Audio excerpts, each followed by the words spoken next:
teacups, what's brewing? Was a while there again. I know I keep promising you I'm coming back regularly, but right now we just seem to be in the territory of, okay, we'll catch up with her. I bought a new ring light, which is quite exciting. I still don't have a mic, as you can hear, so echoes, because I was planning on getting a rug for this room, and I decided just to hold off on it for a little while because I wasn't using the room as much as I thought. But as we get a bit more regular, I will try and get some more fabrics in here so it's a little bit less of an echo for you guys. So Chantal's had a week. She's in this odd position where there are some things in her life that I do actually find interesting, which is becoming a statement I can say fewer and further times between as time goes on. That was a bit of a weird sentence that got away from me, but we'll keep going. But she does also have a lot of just dreck, where she's got nothing planned and she's not even on camera. Like the last one, I'm going to talk about her bee stream real quick, because that was the one I watched today. But she's got a lot of time when she's literally just not even on camera. It's pointed as we listen to cooking sounds and her ramble in the background. And I'm just looking like, what are you doing right now? What are you doing right now? But in general, let's catch up with her for a little bit. She's got a few topics that I did want to touch upon. She's got a new place, or she claims, as a preface to all of this, we can only work on what she actually claims. So yes, there's a possibility that it's all a lie and she's not actually going to move, and secretly she's going to her mom's and all of the talk that we put around her because she's not a believable or credible person. I get it.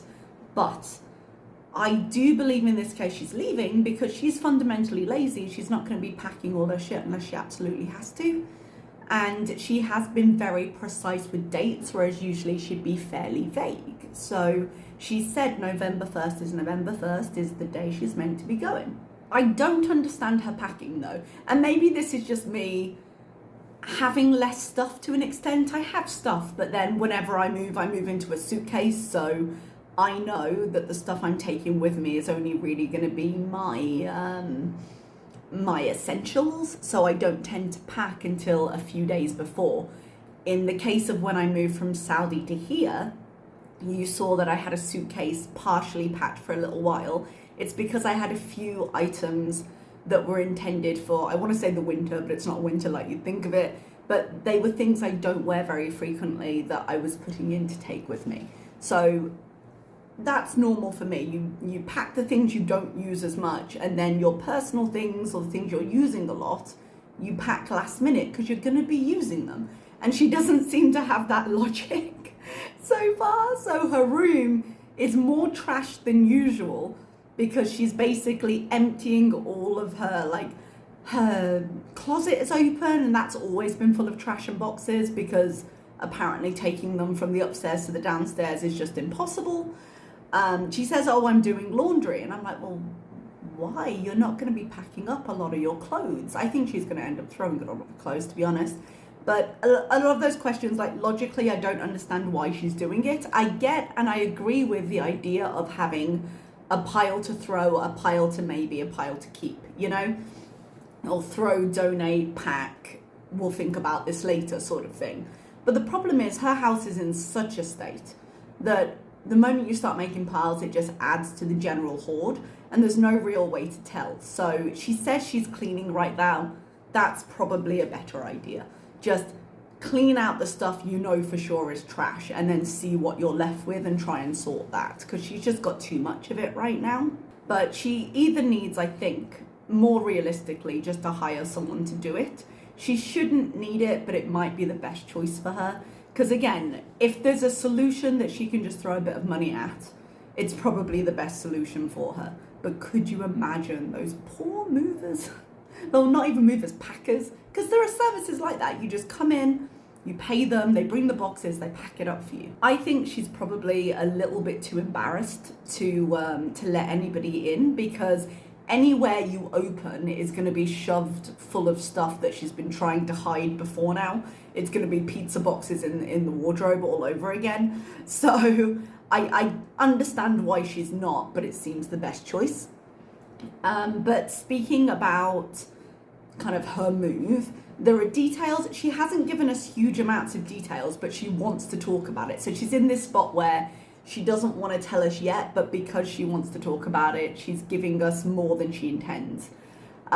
She said that she had gotten a 3-bedroom, which again seems like an odd choice, but she tried to justify it with, oh, my aunt might be moving in and she can help me with the cleaning. I was wondering about that because I feel like at some point she either outright told us or gave us the impression that she had been supporting the aunt financially.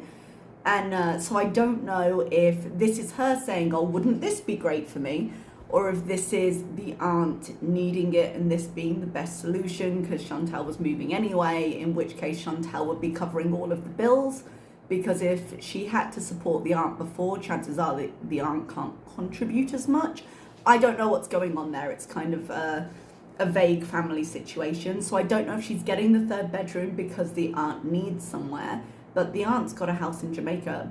But again, if Chantal's been supporting her, I don't know. Or if she chose to have a 3rd bedroom because she wanted to upgrade, and that's the justification for choosing it. Because I don't see another justification for choosing it. I personally believe downsizing would have been better for her for a number of reasons that we'll go into. But especially when she doesn't have a hard, fast plan, the 3rd bedroom seems an unnecessary expense. Speaking of expense, she said she wouldn't tell us how much it was, but I believe her rent is around $2,500. And the reason I do is she was saying how, you know, she had to pay to move, and she was like, first and last month's rent is no joke, and you have to pay your $5,000 or whatever you pay. Because she caught herself, I believe, mid-sentence where she was going to admit it was $5,000, and then she tried to play it off as just a number she pulled out of her head. But then later someone put a number into the chat, and they were like 2,400, and she said, close. So I believe she's playing between 24, 25 because she said that 5,000. And that is a lot of money. And that's also quite a significant increase from what she's paying now, which makes sense if she's getting a 3rd bedroom and, you know, rents in general are up. She said she's not going to Montreal. She's not going to any of the places we expect, but she's somewhere kind of in between, and it's slightly further away from her mum's. So if I was so inclined, because I am generally this kind of bitch, but it feels a bit creepy, so I'm not going to do it, we could find out where her mom is, put a big circle around it, and like enlarge the circle until we got somewhere close. Probably. I don't think it's really necessary. She'll dox herself immediately upon moving in anyway, but that's what we know so far, unless I've missed something, which I entirely could be, because I've been watching her directly less and less recently. I tend to be either playing video games, because I started playing Disney Dreamlight Valley, because basically I was obsessed with Animal Crossing, I was obsessed with Stardew, and it had a Disney baby, and I worked for Disney on 3 continents, so I was just like, take my money. So I've either got it playing while I'm playing that, or playing while I'm planning other things, so I've only ever really got half a mind on her these days. But that's where we are, and we'll find out more information as it comes. It does beg the question, as do many of her lifestyle choices, about her finances though, because I think she pays about $1,750 where she is, so we're talking a significant increase. Now, she has a lot of wasteful purchasing in her life. Even with her views being down, she could afford that rent. However, something to consider is the fact that her views are down. And what that would teach me is that, hey, I'm completely reliant on this. Maybe I shouldn't increase my costs while things are looking dicey. And I don't know. I can't believe she would just never think of that, but I can believe she would think of it and kind of shove it away because the reality of that was a little bit too large to handle. But she was talking about getting matching apartments for her and Pete's. Now, I do think that was also not ill thought out, because I don't think it was a bad idea. I think a studio is a good idea for her singly, because I think it's an easier space for her to manage. She barely leaves her room anyway, so why have the rest of the house getting dirty? She's the kind of person that she'll fill whatever space she's in, so give her less space, and then it's easier to clean at least. So with $2,500, she might have been able to get some little bachelor pads, but she's got, for both of them even. But, you know, when you move out, you don't want to feel like you're downgrading, I suppose. And so she's chosen to go bigger. She had this idea she wanted a house, even though I don't think she really does. She just feels like maybe that's what people expect her to want. There's a whole thing that goes into that kind of mentally. But the finances of it don't make sense at all. I would say, if anything, her finances are probably somewhat reduced, and we've still got the question of taxes. Taxes are insane for her at the moment. I'm sorry. I don't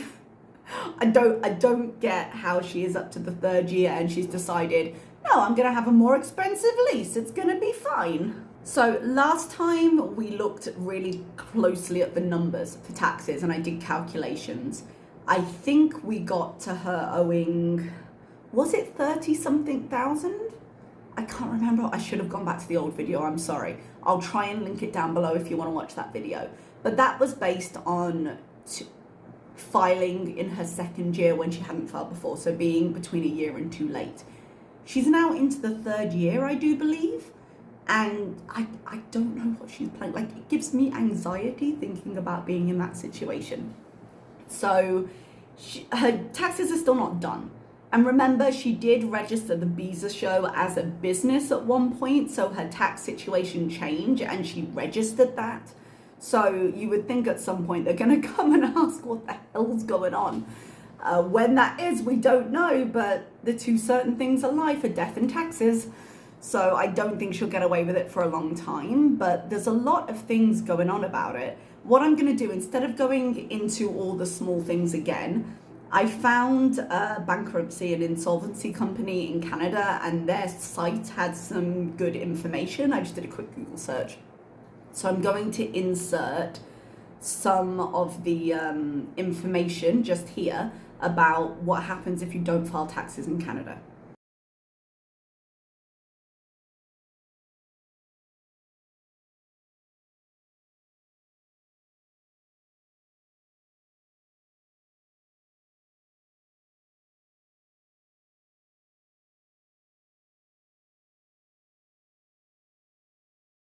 Now, ultimately, filing taxes is complicated, yeah? And that's why people train in it. That's why people get an education in how to do it. That's why you hire accountants, because taxes are complicated.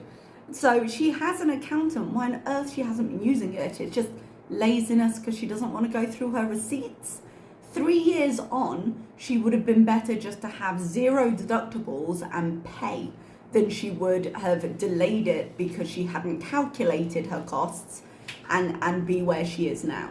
And that's her big problem recently. That's her big problem now, I should say. Sorry, misspoke. Here's the thing with taxes. Like, if you are upfront and you are confused, I don't know how it works in America. The IRS seems more aggressive in America. But I know when I started YouTube, I struggled to figure out how to file my taxes as a YouTuber. And I ended up like messing something up. I didn't know, well, not messing it up, but thinking I needed to do something and then not being sure and having to call them to get clarification, you know? And saying, because it's this weird thing where I'm like, okay, so YouTube is a foreign business, but it's not counted as foreign earnings. And if you're in America as an American, it's counted as royalties. But if you're in the UK, because you have to self-assess for it, you have to declare yourself a business. You have to be a sole trader. And it's a whole host of things. And because it is complicated, I called them and I was like, all right, this is the situation. Because when I get paid, I don't get paid by Google America. I get paid by Google Ireland. So then how is it being classified in terms of earnings? And I called them and she was like, that does sound complicated. Call back tomorrow and you can talk to a specialist. And the specialist went through it with me and I did a bit more research that night and I said, okay, well, this is what people seem to be doing. And we got me where I needed to be. But, you know, when I initially sent the request for self-assessment, I sent the wrong request. I didn't send it as a sole trader because you have to register and put your business name and stuff like that. And he said, okay, I've got your request here, but you've requested this. And I was like, yeah, I think I've done it wrong. And he fixed it. But otherwise, I would have filed the wrong taxes. Now, the thing in the UK, at least, I can't speak for other things, is they understand. Like, if I had filed them wrong, I could have been facing a penalty. Now, they have reasons why you can, what's the word? query, there's a better one. Appeal, thank you. Thank you, like you just answered me.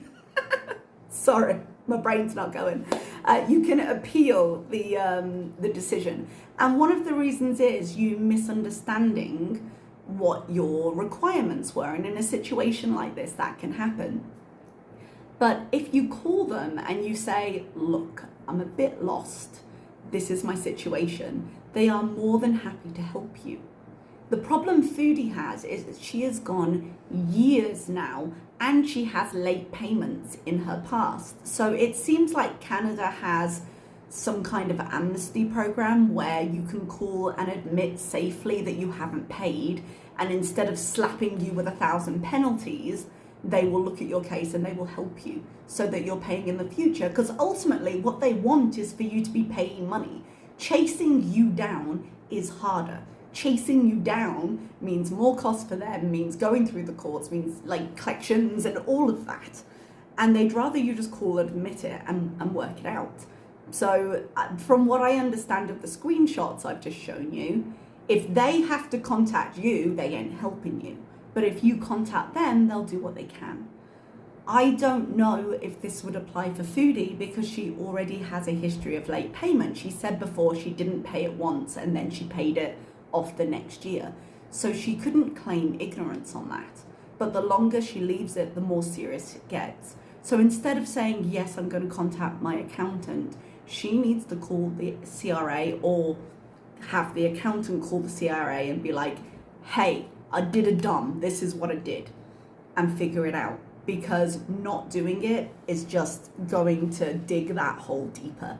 The only hope she has right now is calling them and essentially throwing herself on their mercy and saying, look, I realize I did wrong, but I'm admitting to it, I'm coming to you, please help me work this out. All of this is kind of moot discussion because she's not going to do that, but all of this long conversation is to say I wouldn't be taking on more expensive leases and a house move if I had this going on the other side. She also met Sjam this week, which was weird and kind of uncomfortable and in some ways seemed a bit incestuous and it was just odd. It was odd, especially when you consider their history. He was a pretty big time beezer. He sent hundreds in super chats. But then you had that whole thing where he tried to turn up, and we don't know the whole story behind that. But as I said at the time, I actually thought like how it escalated, I didn't necessarily agree with, but I thought Foodie being freaked out by that was quite appropriate. She doesn't always show appropriate behavior when it comes to safeguarding her personal space. Let's put it kindly and say it like that. But when he showed up and she wasn't expecting it, and then she was like, what? Don't do that. I felt that was the appropriate response. And it seemed like Sjam had quite a strong sense of what their relationship was. I don't want to say parasocial because they seem to have had some kind of contact, but he seemed to consider himself a special kind of beezer. And him trying to show up just sort of cemented that.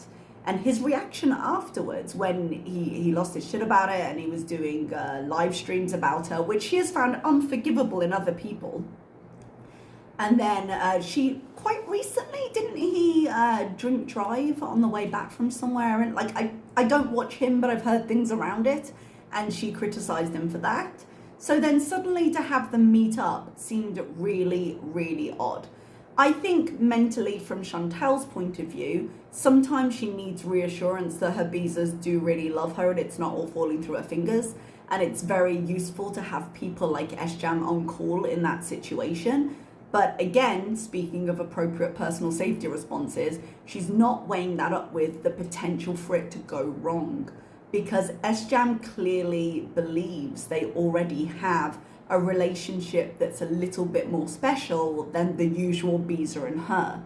And this is just reinforcing that belief, and I could see it going really poorly. I think there's a real boundary issue there.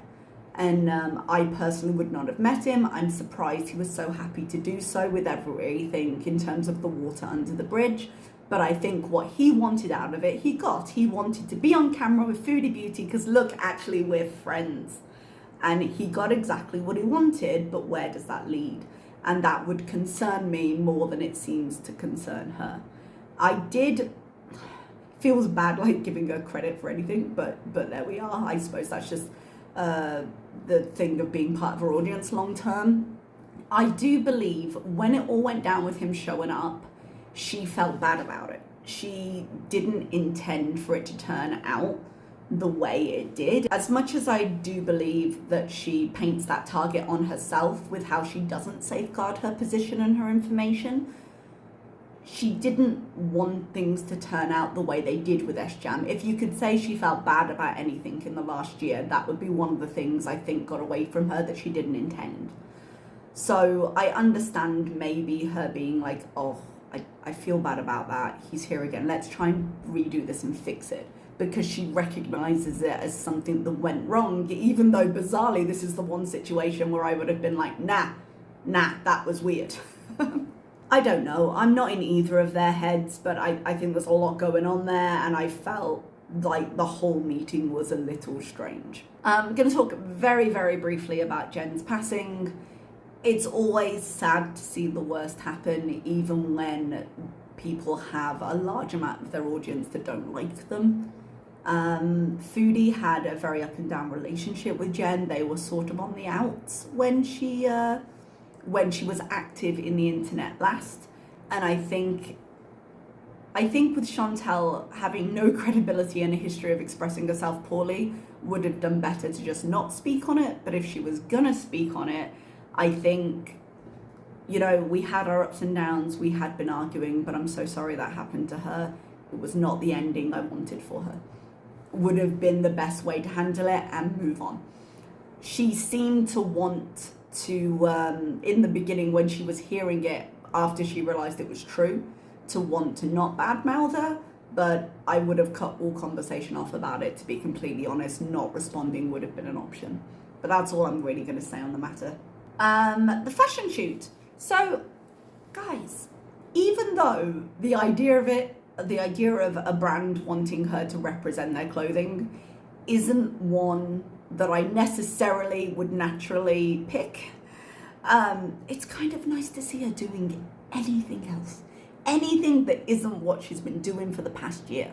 I was also quite surprised that she ended up going to, it's not a rehearsal because it's a shoot, isn't it? But the fitting, because I was getting a vibe, as she frequently does, that she was going to lose her nerve and not go at the last minute, and I felt bad for the brand. And there's still a real chance that could happen, that when it gets to the reality of it, she might be like, nah. But she seems excited. I hope for the sake of the brand owner she doesn't do that and she doesn't flake on them, because she's got a lot of excuses built in right now. Oh, I'm moving right now, my mentals, all of that. But it would really suck if someone were relying on her and she didn't come. And it would be nice if she took it seriously. She does seem to like the brand. She does seem to be friendly with the brand owner. She said that a lot of people have been contacting that brand since she featured them on her channel, the shop, which doesn't surprise me, but for the love of God, could people stop? Internet shit is internet shit. Stop bothering these poor people. Like, if they want her to be in their pictures, they get her to be in their pictures. Yes, she's got a history. Yes, people don't like her. But Jesus Christ, just don't go real life. Don't go real life. It's not a hard thing. Okay, and we're going to go very quickly onto the beige stream, just because it was the most recent one, but there wasn't that much in it. She starts it by saying she was going to hide from the internet because she didn't feel good. A valid option. You don't have to turn the camera on. I don't know who needs to hear this. Clearly her. You don't need to turn the camera on. She started cleaning her house and found loads of weed. Guys, she found loads of weed, which doesn't surprise me. She must have packs of it sprinkled around. She found an offcut of gummy that had been sitting there, in her words, for who knows how long. She didn't think it had many milligrams, but now she thinks it did because, hey, here we are and she appears to be high. So she found the open piece of gummy, because she chops them up, they come as a 2,000 milligram, that had been in the mess for an indeterminable length of time, and decided that eating it despite having found other sources of weed in the house, was the correct decision. Gross. Just gross. Why? Why would you do? Why? She's been trawling dating apps again. She doesn't want men with hobbies because they'll have less time for her. Wow. She also doesn't like photos from guys that are like everyone else's because she's clearly different and quirky. And she goes on a mild side rant about fishing photos of people holding up the fish, which, yes, is quite a common pose, but what else are you meant to do with a fishing photo to show fish? Here's the fish I caught. I fish, you know? Whatever. She's tired. She drove for 5 hours today because this was filmed the day she did the practice for the photo shoot, and she started cleaning. She talks about a falafel she ate in her car with us earlier. She did a short stream in her car when she stopped for some food. Maybe it was a lunchtime break. I don't quite remember. She confirms, and this is why I looked at this this live. I'm losing my words. Sorry, guys. Obviously, I need more coffee. She confirmed that she had signed the lease. This was quite surprising to me because I did think when she got really excited and she was telling us all about it, I really thought she was going to be denied for that lease. Remember, she had Pete's on the lease here, supposedly so people wouldn't know where she was, but actually because he was employed and had better credit than she did. So it seems surprising she would get approved on her own merit for an apartment, but I suppose if she had enough cash to put down and could prove that her standard income was high, they might be willing to overlook the credit history potentially. I don't know. I know there was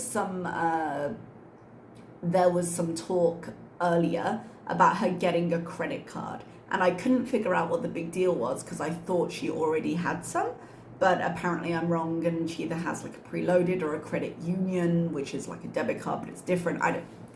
I thought she had, and apparently she didn't, and the big deal was she got approved, which means her credit was good enough to get approved. But people get approved for some shit credit cards, and they pay a lot of interest on it. I don't know if she's bought one of those credit builders you sometimes see in America. I'm not sure.